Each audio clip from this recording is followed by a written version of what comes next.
Arestadong isang individual sa isinuwang bypass operation ng mga operatiba ng Drug Enforcement Unit ng Valencia CPS, katuwang ang Regional Police Drug Enforcement Unit 10, Bukidnon Provincial PDEA 10 at City Anti-Drug Special Unit Team sa Purok 9, Barangay Lumbo nitong September 5 taong kasalukuyan.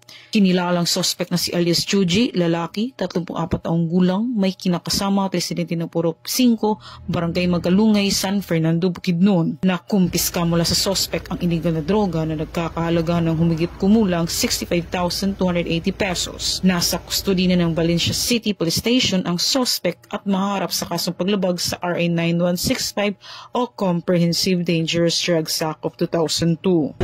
Mula dito sa Camp Capistrano, Busa, Cagayan de Oro City, ako ang inyong PNN correspondent, patrolwoman Sara Bemba Tumalaki, alagad ng batas, taga-taguyod ng Balitang Pulis.